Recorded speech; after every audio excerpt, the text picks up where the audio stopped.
नाशिक जिल्हा कायद्याचा बालेकिल्ला. नाशिक जिल्हा बालेकिल्ला. ताकद मिळाली. पुढे पुढे पुढे पुढे पुढे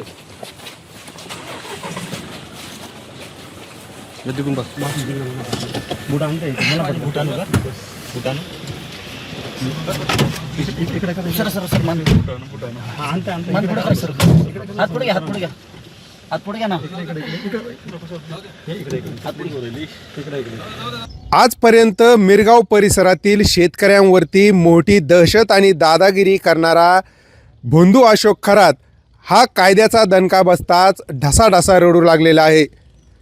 कालपर्यंत हाच खरात ज्यावेळी मिरगावातील आपल्या या आलिशान बंगल्यामध्ये यायचा त्यावेळी 2-3 दिवस तो ज्यावेळी या ठिकाणी थांबत होता त्या दरम्यान तो ज्यावेळेस सकाळी 7 ते 8 वाजेच्या दरम्यान ज्यावेळेस इथून व्यायाम करायचा म्हणून सायकलवर बाहेर पडत होता आणि परिसरातील 15 ते 20 किलोमीटर अंतर तो सायकलवरून पार करत होता त्यावेळी तो त्याच्या कमरेला बंदूक लावून फिरायचा आणि त्या माध्यमातून इथल्या परिसरातील नागरिकांवरती शेतकऱ्यांवरती एक प्रकारे दहशत निर्माण करण्याचा प्रयत्न त्याने केला होता.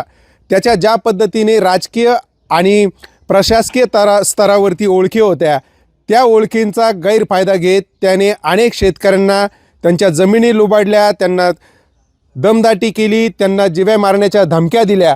अशी एकंदरीत सगळी दहशत या भोंदू अशोक खरात याची होती. मात्र जेव्हा महिला अत्याचार प्रकरणात या भोंदूला अटक करण्यात आली आणि पोलिसांनी त्याला कायद्याचा हिसका दाखवला तेव्हा आता तोच भोंदू अशोक खरात म्हणतोय नाशिक जिल्हा कायद्याचा बालेकिल्ला. त्यामुळे आता या भोंदूची जी सगळी पोलखोल झालेली आहे आणि पोलिसांच्या कायद्याच्या कचाट्यात तो अडकलेला आहे. यानंतर तरी आता या परिसरातील दहशत कमी होईल अशीच अपेक्षा व्यक्त करूयात. शिकूया AI ची क्रांती. चला करूया MSCIT. आजच नजीकच्या MSCIT केंद्रात आपला प्रवेश निश्चित करा.